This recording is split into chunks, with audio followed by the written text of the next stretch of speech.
You were born to travel. Destined for me, Belinda, to the perfect wedding. Your mind subsumed within mine. Planet of the Incels. That's right, the greatest threat to anything ever, an incel. I just died a little inside.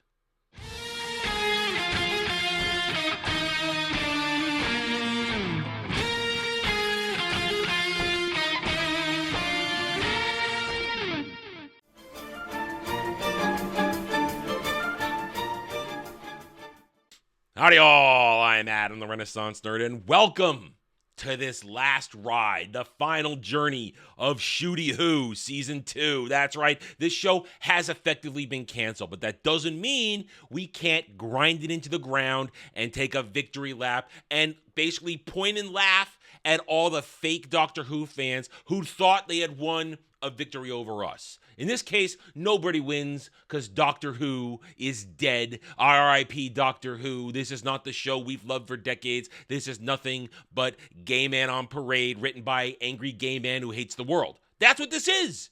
Russell T Davies hates the world. So much so that he literally wrote an episode concluding with the fact that, take that, chuds.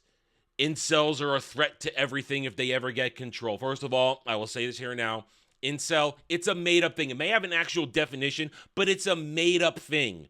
There is no such thing as a guy who is involuntarily celibate and hates beautiful women and other men who have sex with those women.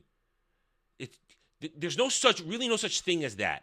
So calling us incels, all this shit, it's meaningless. It is an empty threat, and it is an empty attack that Russell T Davies thinks is owning the real fans of Doctor Who hate what he has done to this. So, what are we going to do? We're going to dive right in. I wanted to do a long-form review of this. I wanted to break it down into sections and analyze. I'm thinking there's 44 minutes. We'll have parts. I'll have clips. I'll have this and that. That's not going to happen. Why? Because in order to do a long-form review, there has to be meat on the bone.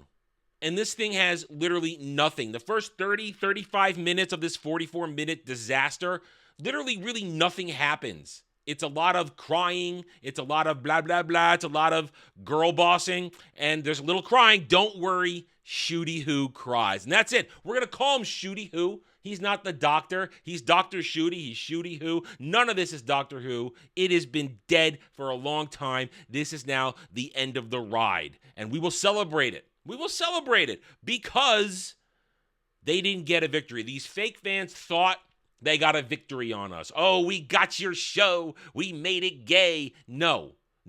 You have now dug a massive hole. We're tossing it in there. We're tossing you in with it, and we're pissing on you. And we're not telling you it's raining. No, we're telling you we're pissing on you because that's what we're doing. I am going to make fun of this for the next 8 weeks, and we're going to have a good time. I'm going to hurt a little bit because it's bad. It's that kind of a hurt where I'm watching bad television, but I'm going to take a victory lap. I'm going to go, yes. This is crap, and I'm going to make fun of it for being crap. But the problem is, as I said, it's not long-form review worthy. At least not yet. We haven't gotten there yet. It's basically a lot of boring, soulless shit, a couple of stuff in terms of storytelling and writing that doesn't make any sense. And then, of course, as usual, Dr. Ncuti, he doesn't actually save anybody. He doesn't actually do anything.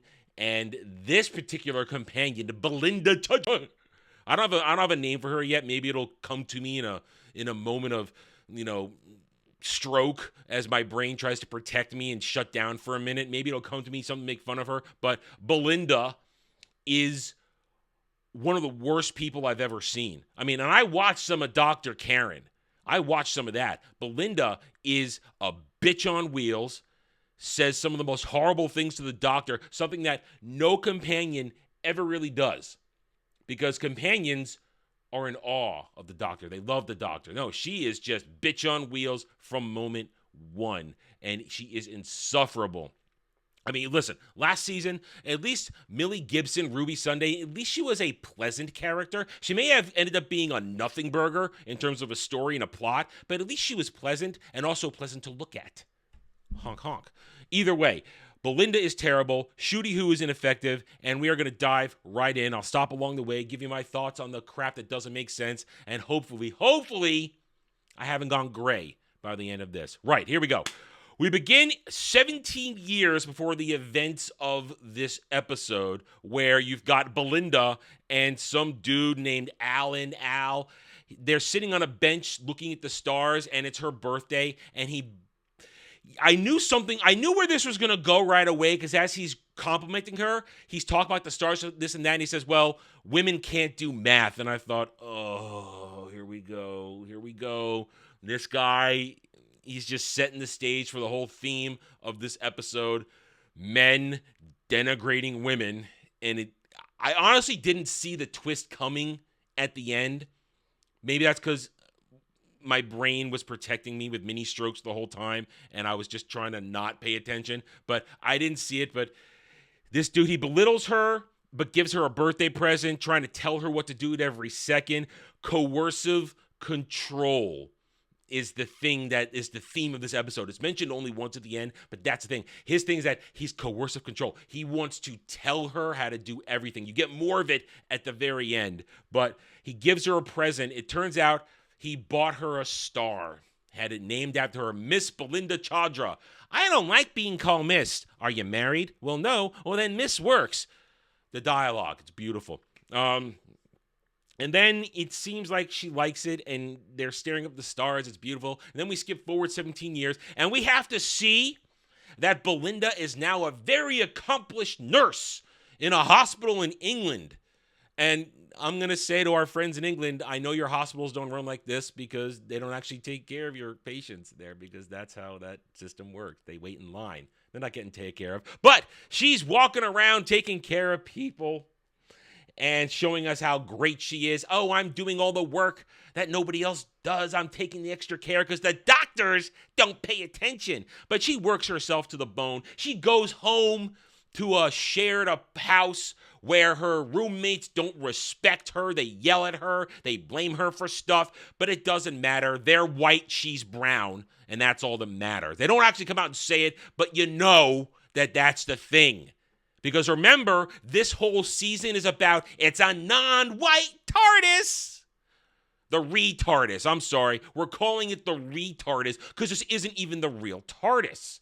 Anyway, so after drinking something and taking somebody's granola bar because they told her not to, but she took it anyway, she's going to go to sleep, but then suddenly something's shaking in the house. Oh yeah, I forgot. During her time at the hospital, Shooty Who showed up trying to get a hold of her, and as she leaves and he misses her, he is trying to get her address, and he scans the computer with his remote control Sonic, and he causes a short that causes the entire hospital to lose power, and all he says is, oopsie, my bad. What? You start off this whole episode with this fake doctor, Dr. Shooty. He causes an entire hospital to lose power, and you don't even see him restore it. So everybody on life support, all the systems, people in the middle of possibly surgery, blackout. Oopsie, my bad, because I had to get the address of this girl who looked like a girl from the future who I ran into, who I socially have a thing to deal with because she might be important. Really, yeah. This is not the doctor. The doctor doesn't do careless shit like this. The doctor doesn't scan. Of course, and also, I'm telling you, how retarded is it that the Sonic shorts out an entire system of a hospital that causes how is the computer shorting out causing a blackout? The computer is not connected to the power generators, to the electrical grid in that way. So scanning the computer would maybe shut down the computers, but it wouldn't cause a blackout, and the doctor wouldn't just go, oopsie, my bad. This is so dumb. And I guess we're supposed to assume that he fixed it because we never see it. Bunch of people just died probably because that's what Shooty Who does best. He gets people killed. Right. So as I said, we're back at Belinda's home. The house is shaking. Oh my God, what's happening? This literal toy rocket lands in the backyard. It looks like a freaking toy. The design of this episode, everything looks childish and retarded. And these giant, childish, retarded robots who are about as unthreatening as a child in a Halloween costume march in and claim, "We're here for Queen Miss Belinda of Miss Belinda Chandra Planet Queen." It's long story short, the planet that the dude bought for her is named after her. So the entire planet is named her. The whole system is named her, and she's in charge of it. And you're trying to figure out why are they getting her. So they basically kidnap her after wrecking the house. They shoot the cat, and the writing is so bad. She goes, "We see you shoot the cat." She goes, "You shot the cat." Modern day writing, RTD. Were you ever really a good writer? I'm wondering that now. And as they pack her onto the toy rocket and lifts off, then Dr. Ncuti shows up going, "Belinda!" Worthless. So this rocket ship, in a matter of seconds, apparently streaks across the cosmos. And I want to remind you right here, right now, remember the flux? Don't worry. It never happened, apparently, because the universe is apparently fine. They never fixed the issue with the flux. Remember just to remind you, if you don't remember, the flux during Dr. Karen, all what was left was Earth. That was it. But apparently everything's fine. Everything's fine. And you know you can't say, "Well, Adam, maybe we're in the past before it happened." No, we're not, because they mentioned that the date, very important date, May 24th, 2025. I think that's when the finale is too. It just occurred to me. That's probably when the finale is, May 24th. I'll have to check that later. But May 24th. So no, this is current day. May 24th, 2025. So Belinda. So that we have the rocket ship flies very quickly to this system with the retardist chasing after it. And as he's trying to get to her, she's busy blammering, let me go. Queen Belinda, Miss Belinda Chandra, we are here to be we're going to rule the planet. I don't want to do this. Leave me alone. Go bother Alan. He bought the planet. And as she says that, there's some sort of hiccup in time and space, and she repeats this. She stutters, and Ncuti Who's going, oh no, that wasn't right, that wasn't good. So he gets knocked 6 months into the future because she lands 6 months in the past. 6 months in the past, and they land her on the planet, and they keep calling her. It's the Miss Belinda Chandrans is what the people are called, and what we have here is we learn that the robots who were once peaceful 10 years ago decided to start a war against the people they lived in perfect harmony with for some reason. And we get introduced to Sasha 55, who says, "Please help us. Please help us." And Belinda doesn't know what to do. So they get marched in there, and she's going to go to the throne room. And as you go through the throne room, you notice, oh, look, there's Dr. Ncuti. Dr. Ncuti there. And here now goes through a whole sequence of what you think is going to be something interesting. You think maybe just maybe, RTD is dug into his past of cool twists and created something interesting. No, it turns out it's going to be dumb. Or you would think it would be a way for Ncuti Who to have a moment of the Doctor and actually do a Doctor thing, but he doesn't, even though he kind of thinks about doing it but decides not to. So she gets introduced, and there's the robots, and there's a little toy robot, the buffing robot, buff, buff, buff, buff, buff, buff. It's really silly and dumb. And she sits down there, and she's asked to sit there and now rule because the AI generator wants to marry her. Yeah. Now, it talks about turning her into this perfect cybernetic thing, and I thought for a minute we were going to get some bad version of the Cybermen, but we didn't actually go there. It actually is even worse. And then she wants to know what's going on, and then here comes the historian, because the historian, Ncuti Who, decides to tell her what's going on. And he starts speaking very strangely, where after every few words, he says one word very emphatically, and very quickly, it's revealed that every ninth word spoken is a faulty programming of the robots. They can't hear you say every ninth word you speak. It's like a blind spot for them.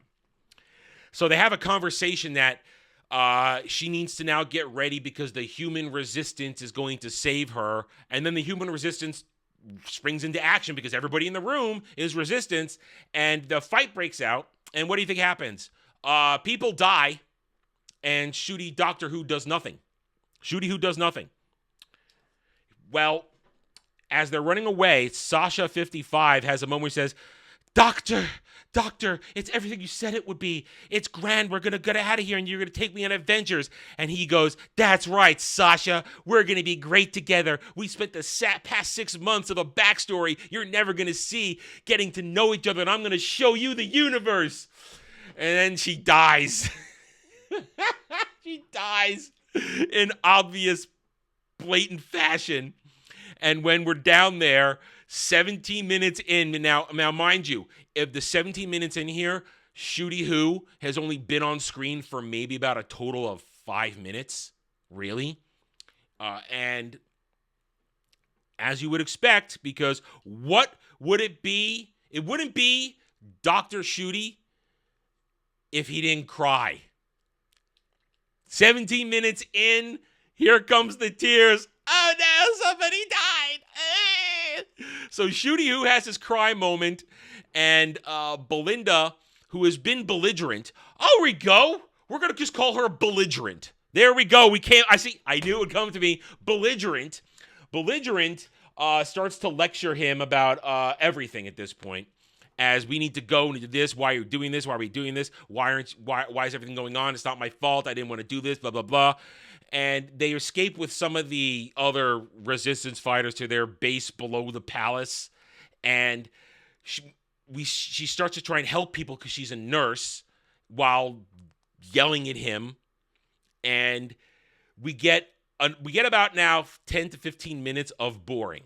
I'm going to cut through all of it and just say it's him revealing he's a Time Lord. It's him telling her that species don't matter because these Miss Belinda Chandrins don't have the same organs.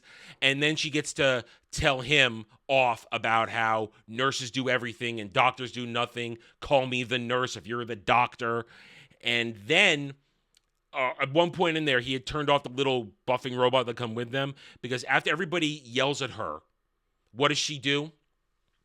This is brilliant. She turns the little buffing robot back on so the robots can find them. Now, while the robot's trying to find them, Dr. Ncuti is trying to understand what's going on with the certificate because she has the certificate that says she owns the planet, but so does AI generator. And he's trying to puzzle out, oh, wait a minute. How come they have one that looks older than yours or the same thing? And she says a brilliant thing. What happens in other science fiction stories when two things that exist in the same time from different periods interact? Don't they blow up? And he goes, yeah. Put a pin in that. Listen, I use that trope myself, but I do it in a much more interesting fashion. Anyway, so they make note of that. Make sure that he's going to keep the paper safe so that nothing bad happens to it. Anyway, after all that, the robots show up because she called them there. Everybody yells at her about being a traitor and betraying everything they stood for. She says, no, I will end this, and I will go merge and marry. Because remember, I forgot to mention, I think I did mention it, that AI generator wants to marry her. So she goes to, here's the thing. This whole time, as I mentioned, Ncuti Who, Dr. Ncuti, he ain't doing shit. He's just fiddling around, questioning things, throwing out ideas, saying goofy, shooty shit. He's not actually doing anything. This companion belligerent is the one steering the ship. She's the one forcing the action. The doctor hasn't taken the lead once in all of this. He actually, because he explains during all this, he's been there for 6 months because when he arrived, the toy robots, they confiscated the retardus. The real TARDIS wouldn't have let itself be confiscated, but the retardus just lets itself get dragged away by the toy robots, so he had to basically infiltrate the resistance and earn his way up to historian and basically instigate a rebellion and get people killed. So once again, Dr. Shooty Who, doesn't actually help people. He just gets people killed. The Doctor would not, unless it's against the Daleks or like the Cybermen or a belligerent race where there is no discussion to be had. This is a new species for him. It's a new planet, new people, new machines, new intelligences. What does the real Doctor do? The real Doctor looks for a solution where people don't die because there's always another point of view. Nope, Shooty Who? Let's just arm people with guns and have firefights and get people killed. Boo, poo, poo, pew, pew. That's what we do. We're Shooty Who. So, once again, Shooty Who doesn't do shit. He gets led by belligerent all the way to the central chamber where AI generator is. And when they get there, she starts talking to AI generator. And she says, I'm Miss Belinda Chandra. And it says, are you married? And then suddenly we all realize, and I didn't see it coming, because then suddenly Shooty Who takes a close look. It doesn't say AI, it says Al for Alan. And suddenly, in that instant, because he's Dr. Shooty, he's Shooty Who, he doesn't have brilliant ideas. He doesn't figure shit out until it's too late usually. He realizes that the fracture in time where they all stuttered earlier on, the robots used that to go back 10 years prior when she said, Alan bought this, go get him. And they took him and they brought him to the planet and said he could be their ruler. And because he's an incel who just plays video games and likes to kill shit, he thought it was just one big video game where he can take control of robots and just kill people, and he liked killing people, because that's what incels are. Incels are just gamers and who are angry at women who just want to cause mass destruction and violence, according to Russell T. Davies and his legion of retards who think he's still brilliant. Yeah.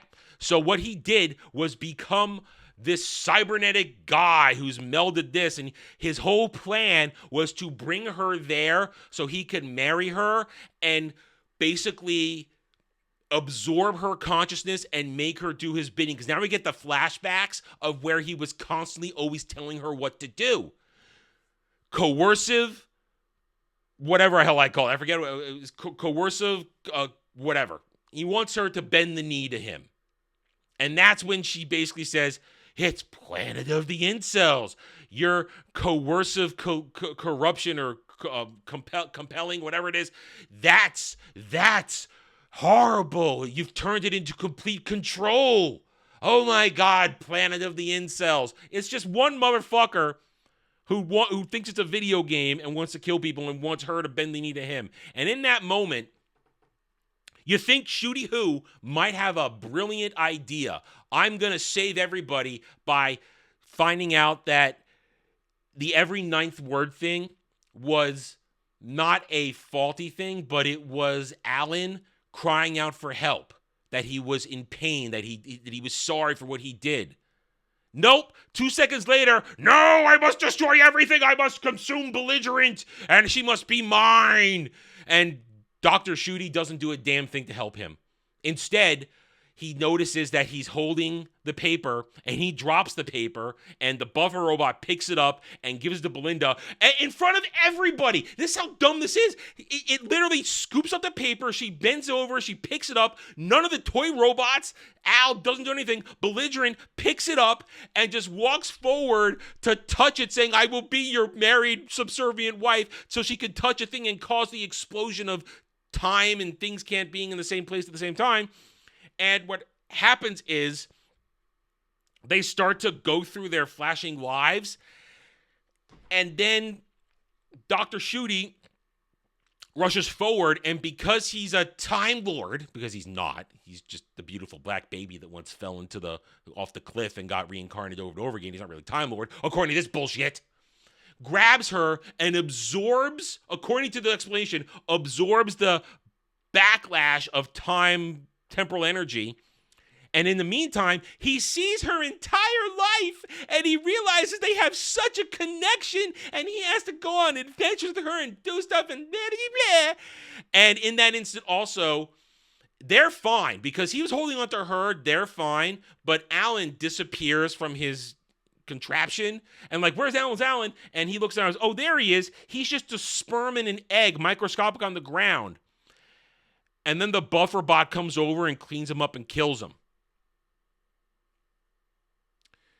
Ncuti Who just kills people.